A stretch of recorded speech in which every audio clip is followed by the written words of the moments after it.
Olá, que bom estar com você aqui na Rede Super de Televisão, no nosso podcast. Pode crer, você é muito bem-vindo porque você é o nosso convidado especial.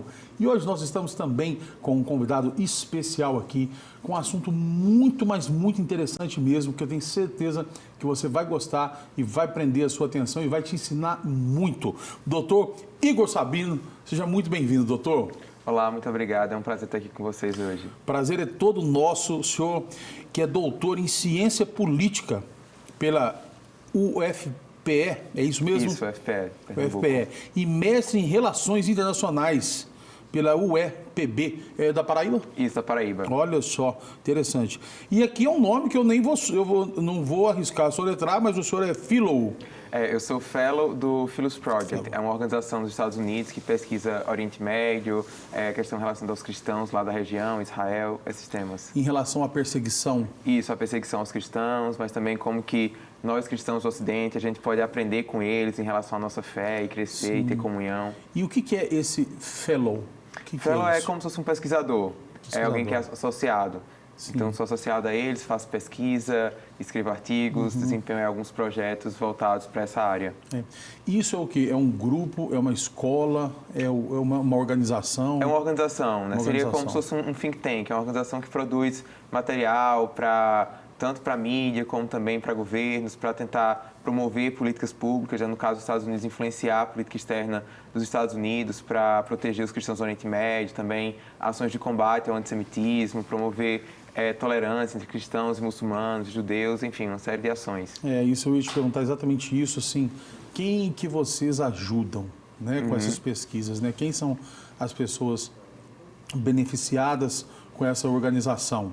Bom, o foco é a ideia de um Oriente Médio plural, né? A gente acredita que o Oriente Médio é uma região que foi muito importante para nós cristãos, obviamente, mas também é importante para outros povos, para os árabes que vivem lá, para os muçulmanos, também para os judeus. Existem vários grupos minoritários que vivem naquela região que a gente não conhece bem, como os curdos, os iazidos, os mandeus, que sofrem perseguição.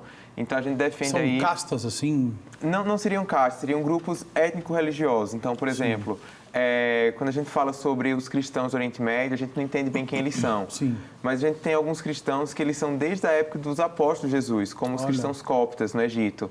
Então, esses cristãos, eles não se misturaram quando houve a conquista islâmica em termos de miscigenação étnica, então eles permanecem como uma etnia separada. Então, tanto eles são uma etnia distinta, que tem uma língua própria, que tem uma cultura própria, mas também professam a fé cristã. E do mesmo jeito acontece no Iraque, com os cristãos que vieram, os cristãos assírios, que ascendem desde a época de Nínive e de Jonas e tudo isso. Então, a gente tenta preservar essas comunidades lá, né? Tem cristãos que falam aramaico ainda em Israel, que é a língua de Jesus. Então, o Philos Project tem um trabalho lá para manter essas vilas lá em Israel, essas pessoas falando ainda a língua de Jesus até hoje. Doutor, então ainda resta descendentes dessas ruínas, então? Sim, a gente tem várias minorias cristãs do Oriente Médio que têm ligações diretas com aqueles que estavam lá em Atos 2, em Pentecostes, né, que ouviram o Evangelho na sua própria língua. Olha, mas isso é muito rico, né, cara? Porque nós temos muito que aprender com essas pessoas, né? Você, por exemplo, como um doutor, um pesquisador, você chegou a ter contato direto com algum desses grupos? Sim. A minha pesquisa de mestrado foi sobre o impacto que o Estado Islâmico teve na perseguição aos cristãos no Iraque, né? O desaparecimento de comunidades cristãs, por exemplo, a cidade de Mossul, que foi a capital do Estado Islâmico em 2014, é a antiga cidade de Nínive. E foi onde teve aquela coisa toda que a gente viu muito nas redes sociais, do N em árabe, né, que eles colocaram nas portas das casas, do Nazareno. E eu pude entrevistar algumas das famílias que tinham fugido do Estado Islâmico. Eu encontrei com elas no Líbano. Que foi recentemente isso, né? Foi. Aquela invasão que nós acompanhamos pela televisão. Foi em 2014 que o Estado Islâmico ele conquistou ali um território no Iraque e eles foram derrotados militarmente em 2017. Mas muitos desses cristãos ainda continuam fora de suas casas, continuam vivendo em campos de refugiados, precisando de ajuda. Eu não sabia disso. Eles foram derrotados, então, depois? Eles foram derrotados militarmente, né? Na época foi a maior conquista aí do Trump na política externa dele, foi que ele conseguiu realmente, os Estados Unidos conseguiu derrotar militarmente o Estado Islâmico. Então, todo o território que eles ocupavam no Iraque, na Síria, eles perderam, mas o grupo continua ativo, porém eles continuam ativos em outros lugares do mundo. Então, infelizmente, a gente já teve vários ataques contra cristãos na Nigéria, contra cristãos em países da Ásia, né, contra igrejas, contra outros alvos, mas não mais no Oriente Médio, são agora espalhados pelo mundo. Olha só, doutor, nesse contato que você teve com esse povo, porque assim, isso é um assunto, para mim, que a gente tinha que gravar 5 programas para falar disso. Sim. Nesse contato que você teve com esse povo, que é um povo cristão, igual, como eu disse mesmo, estou relatando assim, descendentes daquelas ruínas ali ainda. Sim. Né? A gente fala que são as pedras vivas do Oriente Médio. Exatamente isso aí, olha, colocou uma colocação melhor que a minha. As pedras vivas do Oriente Médio. Teve alguma coisa que você aprendeu com eles assim que te marcou dentro do cristianismo, dentro do evangelho que você conheceu? Sim, sem dúvidas. Eu acho que uma das experiências mais marcantes que eu tive com eles foi quando eu fui entrevistar uma família que tinha fugido do Iraque, eles estavam morando no Líbano, e eles falaram assim, a gente não sofreu tanto, né? Claro, a gente perdeu casa, perdeu tudo, foi muito difícil que a gente passou, mas a gente teve um consolo muito grande em meio a esse sofrimento, que foi lembrar que o que Jesus passou foi muito maior do que tudo isso. E ele havia nos prometido que a gente iria passar por todas essas questões. Mas eles falaram assim, o que mais nos doeu nesse momento foi sentir que a gente tinha sido abandonado pelos cristãos, pelo resto dos cristãos do mundo. Ele falou assim, quantos cristãos no Brasil, por exemplo, sabem que a gente existe? Quantos cristãos ao redor do mundo sabem que no Oriente Médio ainda existem cristãos que falam línguas da época do tempo de Jesus e que mantêm essas tradições? E eu falei assim, realmente, poucas pessoas sabem. E aí foi quando eu entendi que fazia parte do meu propósito de vida, dar voz a essas pessoas e trabalhar, né, para que elas tivessem uma vida melhor lá e também gerar essa conscientização aqui no Brasil e aonde Deus me levasse sobre esse tema. Sim. Além de ser um doutor, né, você se intitula um missionário também? Não. Eu não me vejo como missionário. Acho que assim, todo cristão, né, em certa medida, acaba sendo um missionário, porque o cristianismo é uma fé proselitista, então a gente compartilha, né, do evangelho com todo mundo, né, pelo menos com as pessoas que a gente ama, que a gente quer que seja salva. Mas eu sou um cientista político que pesquisa religião. Então eu hoje eu trabalho como professor universitário, né, além de trabalhar com o Philos Project, eu trabalho como professor aqui em Belo Horizonte no IBMEC, no curso de Relações Internacionais, e também... O IBMEC, que é uma referência, sim, né? Quem é daqui de Belo Horizonte sabe que para entrar no IBMEC, para estudar lá, você já tem que estar avançado nos estudos. Isso. Né? E além do IBMEC, eu também trabalho com a Stand With Us, que é uma organização judaica aqui no Brasil, também focada no Oriente Médio. Então, eu sou um cientista político, mas eu pesquiso o impacto que a religião tem na política internacional, e como eu trabalho com essas questões de direitos humanos, é aí onde entra, né, o meu ativismo em prol dos cristãos perseguidos, em prol dos refugiados e também no combate ao antissemitismo, né, que é o ódio aos judeus, que infelizmente tem crescido muito no mundo hoje. Tem crescido muito, né? Sim. E não só o judeu messiânico, o judeu de uma forma geral. Você fala o judeu ortodoxo também. Isso, todos os judeus. Todo aquele que se intitula judeu e que é judeu realmente. Existe uma perseguição contra ele. Sim, isso tem porque crescido bastante. Eles sempre tentaram destruir Israel, né, doutor? Sim, sempre houve, né, um problema do antissemitismo que não é de hoje. Quando a gente fala sobre antissemitismo, a gente pensa na questão um preconceito religioso, o antissemitismo? O antissemitismo ele é uma mistura de preconceito religioso com racismo e ainda com teoria da conspiração. Porque os judeus eles são um grupo étnico-religioso, então tanto eles são um povo como são uma religião. Então, tanto você vai ter judeus que são ateus, que não acreditam em Deus, mas eles continuam sendo judeus porque eles mantêm as tradições, mantêm a cultura, como é possível que alguém se converta ao judaísmo.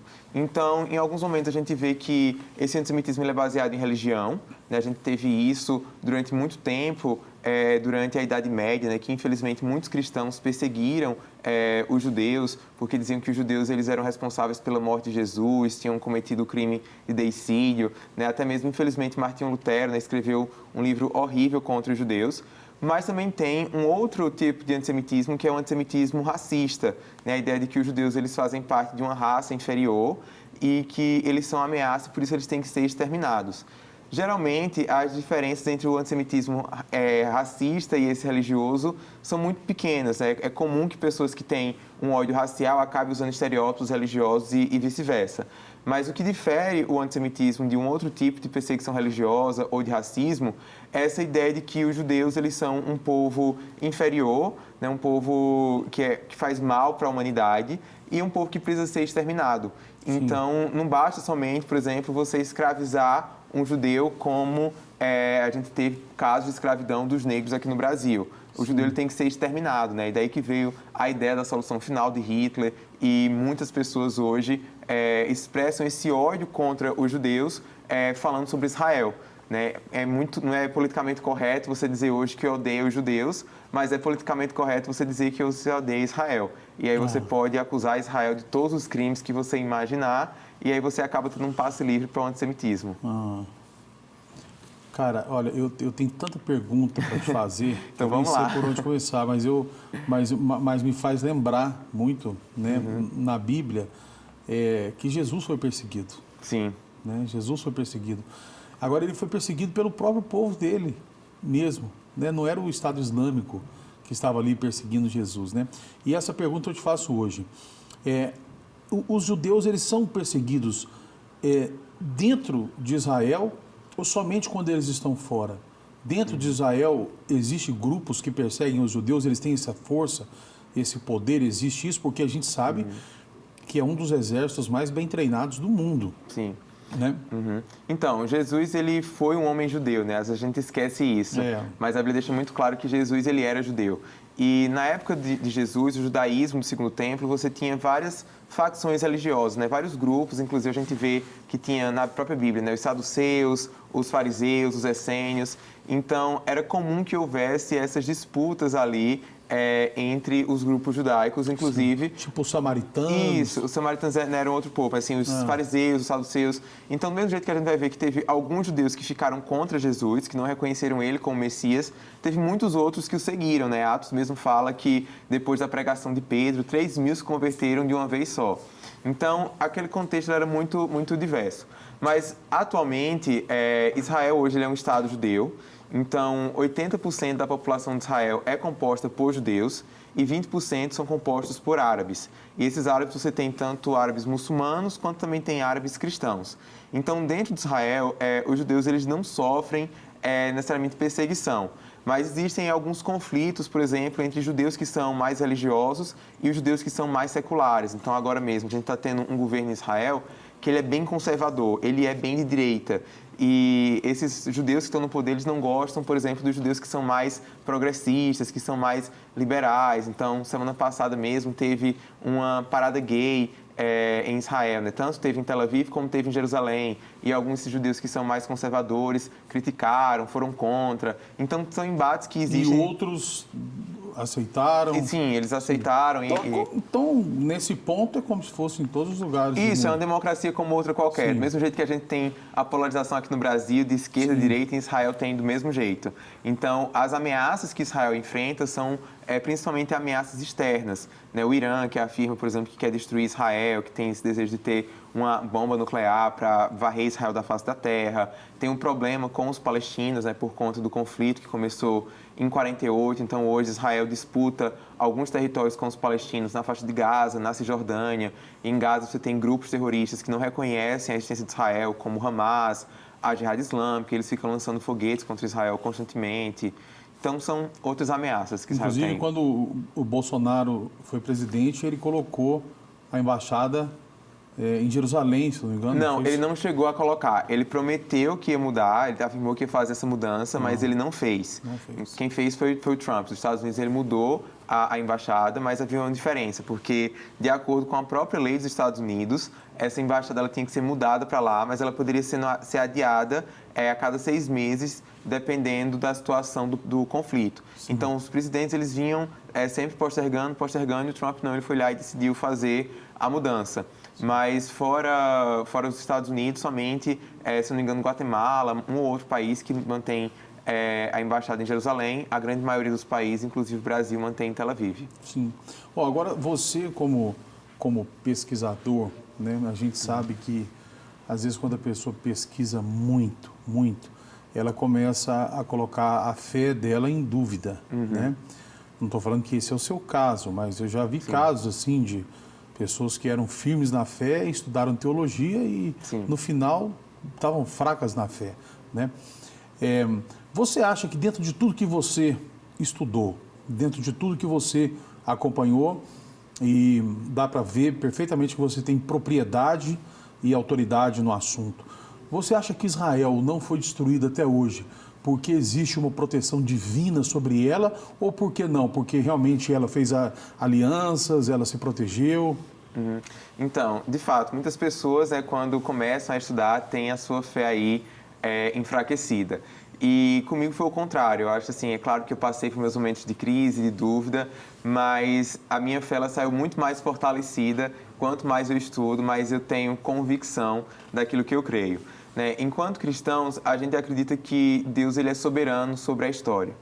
Então, sempre que eu falo sobre Israel, surge muito esse questionamento. A criação do Estado de Israel em 48 é o cumprimento de profecia bíblica ou não é? Tem muita discussão entre os cristãos sobre isso. E eu não sou teólogo, mas eu sei que existem várias maneiras de você interpretar a Bíblia. Porém, existe uma certeza que eu tenho, é que Deus ele é soberano sobre a história. E quando eu paro para estudar a história de Israel, a história do povo judeu, né, a gente vê como que os judeus eles são expulsos da terra, né, em 70 depois de Cristo. Eles ficam vagando pela Europa, sofrendo, sendo expulsos de um país para outro. A gente teve o Holocausto, 6 milhões de judeus que foram mortos. E das cinzas do Holocausto, a gente vê os judeus eles voltando para a terra deles, ali para a Palestina, criando seu próprio Estado, revivendo o hebraico. O hebraico só era falado nas liturgias religiosas e hoje é um idioma moderno. Então, eu só consigo olhar para isso e ver como sendo um ato da soberania de Deus, né? A providência de Deus ao longo da história. Então, essa é uma convicção que eu tenho muito forte enquanto cristão, de que Deus ele é soberano sobre todas as coisas. E se os judeus eles permanecem como um povo vivo, né, até hoje, um povo que tem coeso, que tem uma identidade nacional, que fala um idioma milenar, eu só posso crer que é Deus que tem preservado Israel. E acredito que isso faz parte, sim, das promessas que Deus fez a Abraão. Deus ele promete lá em Gênesis 12 que ele iria abençoar o povo de Israel com a terra, que eles seriam prósperos, eles seriam frutíferos.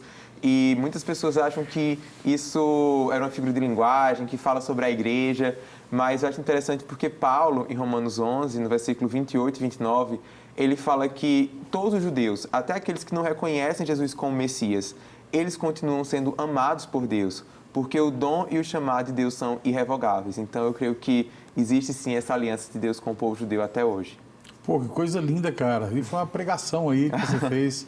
Ó, vou te fazer uma pergunta, mas eu quero que você me responda depois do intervalo comercial. Tá bom. Tem possibilidade, existe isso, de uma pessoa, por exemplo, normal, ela virar, se tornar um judeu?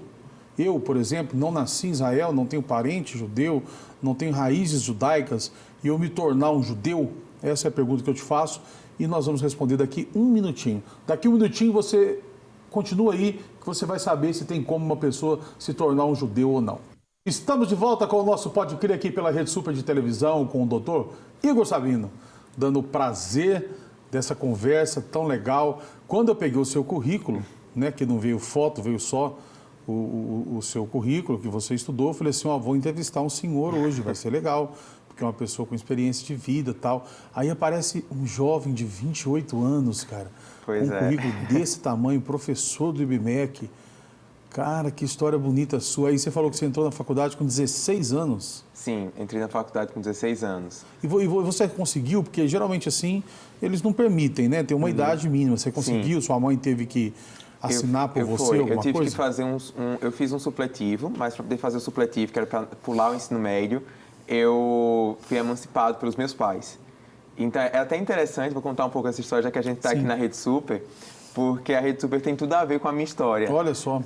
Eu comecei, assim, eu cresci num lar evangélico, eu assistia muitos congressos Diante do Trono pela Rede Super. E eu lembro que em 2011, quando teve o início da Primavera Árabe no Egito, que foi uma série de protestos que levou a uma grande transformação política, estava tendo um dos congressos do Diante do Trono e a Ana Paula falou sobre a igreja perseguida no Egito. Eles também estavam sofrendo com aquela situação. E a Ana escreveu um texto depois no blog dela falando sobre a necessidade de jovens brasileiros se envolverem com o Egito, com os refugiados, e eu entendi que Deus estava me chamando para aquilo. E aí eu pensei, qual o curso que vai abrir portas para que eu vá morar no Egito, para que eu vá trabalhar lá? E acabou sendo o curso de Relações Internacionais. Então eu falei para meus pais, olha, eu já sei o que eu quero fazer da vida, Deus está me chamando para isso, eu não quero mais perder tempo. E eles disseram, então tá bom.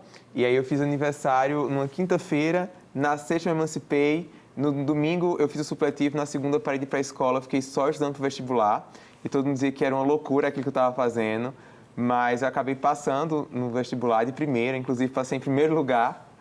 E aí entrei na faculdade desde o primeiro dia que eu estudo Oriente Médio e até hoje, já são aí mais de 10 anos. Olha só, cara, então olha, às vezes, né, a gente não tem noção do alcance que é a Rede Super de televisão, né? Isso. Está aqui hoje contando a sua história, uma história tão rica, tão bonita, né? Porque isso aí é algo que você nunca vai perder e o nosso patrimônio intelectual é a nossa maior riqueza.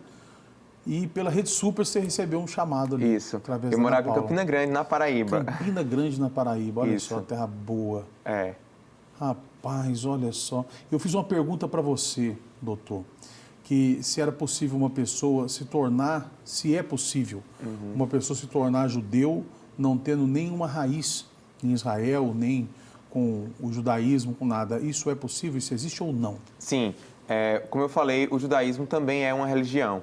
Então, o processo de conversão ao judaísmo ele é mais complicado do que ao cristianismo, a outras religiões. Né? O judaísmo não é uma religião missionária, eles não saem enviando missionários, né, coisa do tipo. Mas se você deseja se converter ao judaísmo, você passa por um processo, primeiro de entender o que é o judaísmo, de entender por que você quer se converter. E aí, no caso dos homens, é preciso fazer a circuncisão. E, geralmente, essa conversão ela precisa ser reconhecida por um rabino. Então, existem vários grupos dentro do judaísmo. Então, você tem um judaísmo que ele é reformista, que é esse judaísmo que ele é mais progressista, que é mais liberal. Você tem também o judaísmo ortodoxo, que é aquele que é um pouco mais conservador, mas tem uma ortodoxia moderna. E tem também aqueles grupos que são ultra-ortodoxos. Geralmente, eles não aceitam conversões assim tão fácil. Os casos mais comuns de conversão ao judaísmo é quando você se casa com alguém que é judeu. Sim. Né? Principalmente quando o homem se casa com uma mulher que é judia, até porque no judaísmo que a gente tem hoje, a linhagem judaica ela é passada pela mãe, ele é matrilinear. Tá. Então, existe sim essa possibilidade de conversão, não é algo que é tão fácil, mas existe. Agora, não é fácil um homem convencer uma judia a se casar com ele, hein? Não é fácil. Pois é. Né? Porque a gente observa os judeus assim, é muito fácil identificar um judeu, principalmente em São Paulo, aquela região de Higienópolis ali, uma região que tem muito judeu. Então é muito fácil identificar as judias, né, as mulheres e os homens, Sim. os judeus. E é fácil perceber também como eles são fechados, né, como eles não olham para as outras pessoas. Não estou aqui de maneira nenhuma falando mal dos judeus, eu amo os judeus. Eu oro pelos judeus, eu oro por todos os judeus, para aqueles que não são convertidos, para os que são convertidos. Eu oro pela paz em Israel e em Jerusalém. Então, eu amo esse povo. Eu sempre falo assim, né? Eu jamais vou brigar com um judeu. Eu jamais processaria um judeu, por exemplo, se eu tivesse um confronto com alguma coisa. Jamais. É um povo que eu sei, eu respeito o amor que Deus tem por eles. Eu respeito como povo de Deus e que nós fomos enxertados na videira. Eu tenho essa visão e essa convicção. Mas a gente vê que eles são assim, eles não são abertos a você dar... boa tarde, tudo bem? Posso te ajudar aqui? Não existe isso. Eles são... Eu acho que varia muito, assim, a gente não pode generalizar os judeus. Como eu falei, tem vários grupos. Então, geralmente quem tem essa postura mais fechada são muitos judeus que são mais ortodoxos, que eles tentam viver de maneira mais reclusa. E existe todo um histórico aí de um trauma, de antissemitismo, e por isso que às vezes tem essa postura aí um pouco fechada. Sim. Mas você tem judeus que são progressistas, que são mais abertos, judeus reformistas. É verdade, eu já conheci, né? sim, já estive te cortando assim para completar a minha fala, né? Eu já estive em reuniões assim que eu fiz e depois da reunião eu vi na porta, eu me esqueci como chama... O mezuzá. O mezuzá, Isso. na porta assim, Aí eu falei, tem judeu aqui? Aí a pessoa falou, não, todos nós somos judeus aqui. Pois é. Né? E eu não sabia, nós tínhamos ficado, tipo assim, 3 horas juntos Sim. conversando. E eu não tinha identificado nada, só pelo menos usar depois que eu resolvi perguntar. Então eu sei que existem outros tipos também, mas é um tipo que, se você vê na rua, você não fala que é judeu, né? Sim. Ele vai ter que te contar. Mas é a mesma coisa também quando a gente para ver em relação ao cristianismo, né? Tem alguns cristãos que a gente olha logo e vê de cara que são cristãos. Isso é crente. Já é crente, tem outros que não. E tem outros que falam, isso é do fogo. Exatamente. E até essa questão do casamento, é interessante a gente pensar que, por exemplo, nós cristãos, a gente não casa com quem não é cristão, por conta da ideia do jugo desigual. Por quê? Porque a gente quer criar os nossos filhos na igreja, quer que os nossos filhos eles sigam os mandamentos de Deus, aquilo que a gente acredita. E do mesmo jeito é com os judeus, os muçulmanos também, né? Praticamente entre todas as religiões. No fim das contas, é aquilo que a própria Bíblia diz. Como podem andar dois juntos se não estão de acordo? Né? Então, isso também se aplica no caso dos judeus. Aí ele vai ter que converter mesmo ao judaísmo para entrar para o time, né? Cara, são muitas coisas assim que envolvem essas questões, né? E eu acho que falta muito pessoas iguais a você, jovens, se envolver nessa questão. Como eu disse para você aqui no currículo, eu pensei que era uma pessoa de mais idade, porque a gente sempre vê pessoas de mais idade lidando com a igreja perseguida, lidando com os cristãos perseguidos. Você acha que existe espaço para o jovem aonde você está? Ou você acha que foi uma coisa sua, assim, foi um chamado só seu?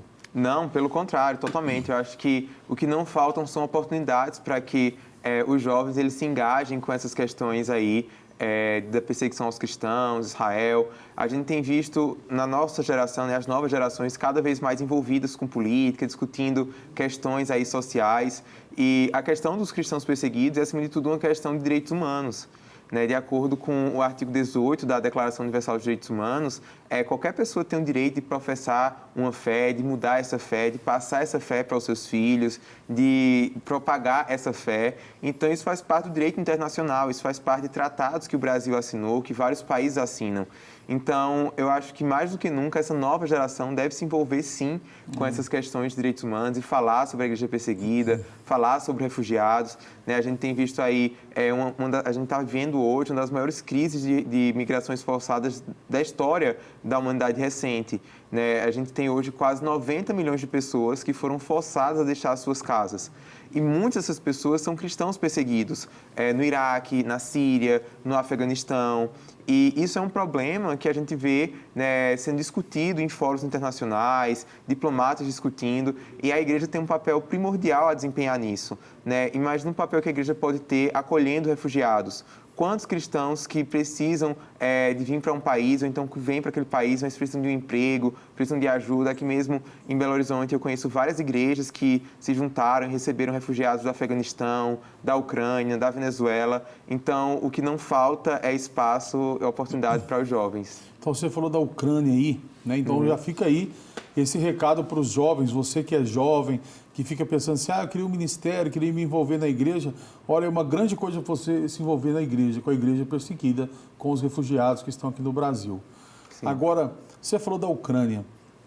Com essa guerra que aconteceu lá, tem alguma coisa bíblica que você acha nessa guerra? Ou não? Então, ela é política, ela é simplesmente política. Eu tenho muito cuidado, às vezes, de entrar nessa parte da profecia, porque sempre tem, né, cristãos que afirmam isso, por conta de Gog, Magog, esse tipo de coisa. E eu evito um pouco isso porque, como eu falei, eu não sou teólogo, né? Então, e tem muitas teorias da conspiração. Isso, tem teoria também. Da conspiração, fica aquela escatologia de jornal. Sim. E eu não gosto muito disso. Mas eu acho que existem alguns princípios que, enquanto cristãos, a gente pode ter para pensar a política internacional.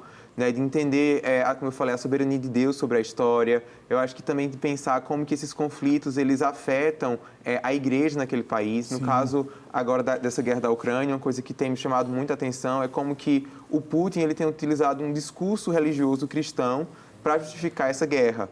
Porque o Putin, ele fala, né, depois quando o Putin chegou ao poder na Rússia, ele quis reconstruir o país, não com aquela imagem de um país comunista, né, de um país que foi como era na época da Guerra Fria. Pelo contrário, ele quer criar agora uma nova identidade para a Rússia e ele utiliza o cristianismo ortodoxo para isso. Então, uma das justificativas para invadir a Ucrânia foi dizer que a igreja ortodoxa da Ucrânia, ela estava sendo rebelde. Ela estava se voltando contra a mãe Rússia, que era aquela pátria espiritual, né, que seria um centro cristão no mundo.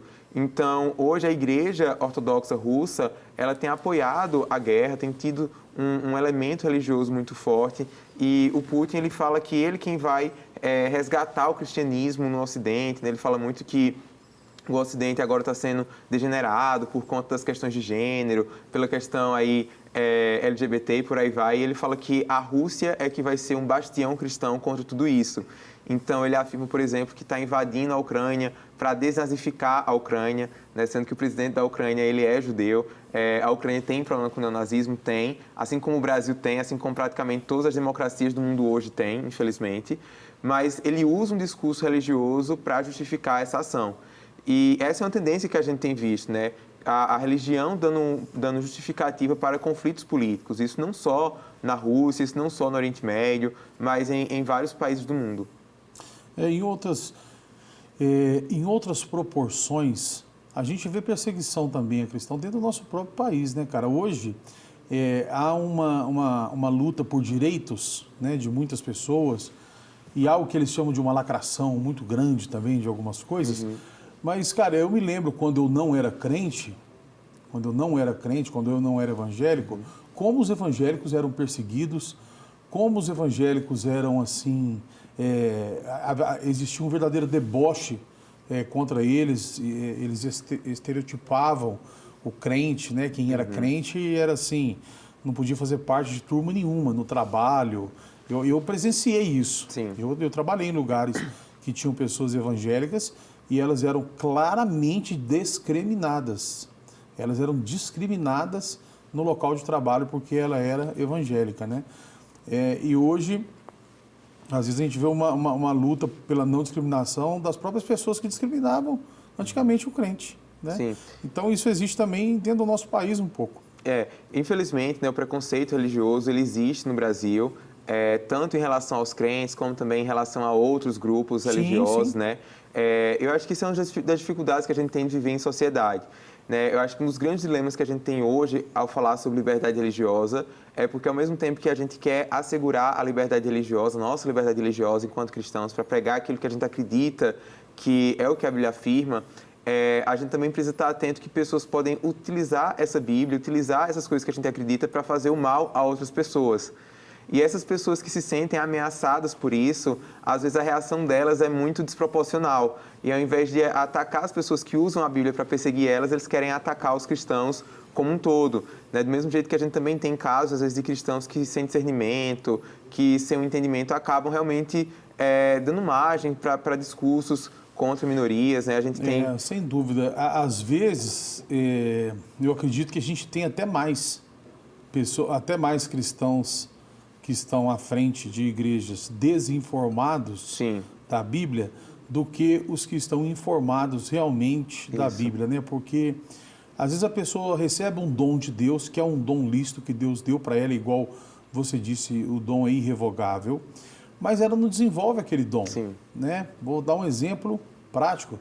Às vezes a pessoa tem o dom de tocar violão, mas para ela ficar boa mesmo, ela vai ter que fazer aula, fazer curso, estudar, dedicar, fazer calo nos dedos, né? Todo mundo, sim, que toca violão tem calo nos dedos. Isso.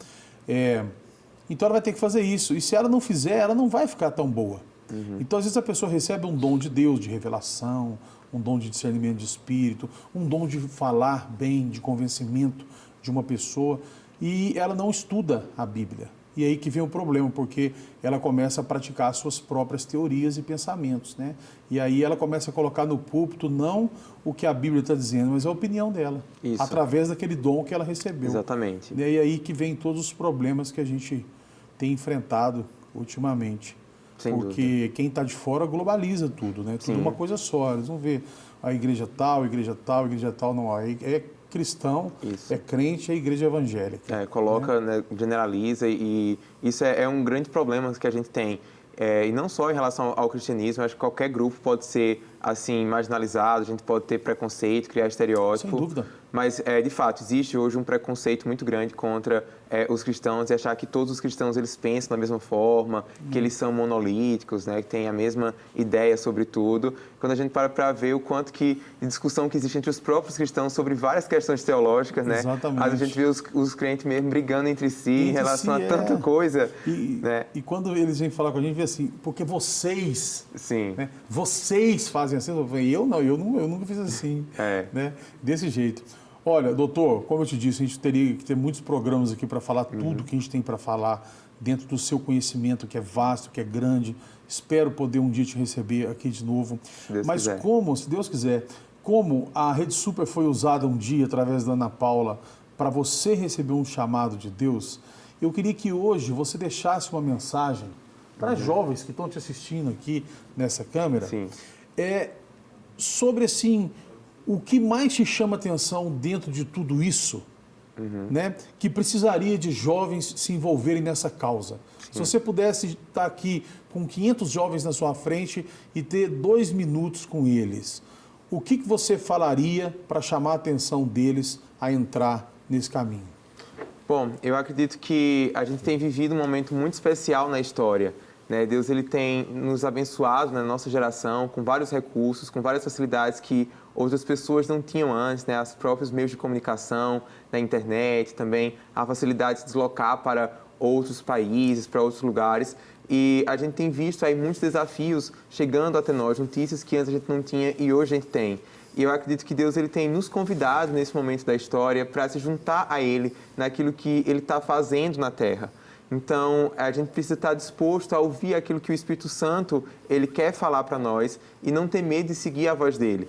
E eu acredito que o principal encorajamento que eu posso dar para os jovens cristãos é que eles não tenham medo de estudar, eles não tenham medo de buscar o conhecimento, né? Além de buscar formar, né, bases sólidas nas Escrituras, mas também de fazer um curso universitário, de ir para as universidades. A gente tem tanto preconceito contra as universidades, a gente tem medo do que pode acontecer lá, mas se a nossa fé ela realmente está firmada em Deus, se a gente tem os alicerces nas Escrituras, os desafios que a gente vai encontrar na universidade vão fortalecer a nossa fé ao invés de enfraquecê-la. E é por meio dessa capacitação, talvez, que Deus ele vai nos usar para a gente lidar com esses desafios. A gente tem um problema, como eu falei, dos refugiados, a perseguição aos cristãos, o crescimento do ódio aos judeus ao redor do mundo, mas a gente tem tantas outras necessidades, a gente tem um problema do tráfico humano, a gente tem um problema do racismo, a gente tem vários outros problemas que estão muito mais próximos de nós, né, da pobreza, das desigualdades sociais, e eu acredito que os cristãos eles têm um papel importantíssimo a desempenhar na sociedade. Mas para que a gente possa fazer isso, a gente precisa estar capacitado, a gente precisa estar preparado. Então, o desafio que eu dou a vocês é esse, firmem as suas bases nas Escrituras, mas também vão para as universidades, não tenham medo de dialogar com o mundo. Olha só, mensagem maravilhosa, o Instagram do Igor está ali na tela, para quem quiser segui-lo, Igor H. Sabino. Isso. Igor, que Deus te abençoe, meu irmão. Amém. Muito obrigado pela sua presença aqui, que enriqueceu muito o nosso programa e eu aprendi demais com você aqui. Que bom, eu que agradeço. Que Deus te abençoe. Foi um prazer. Amém.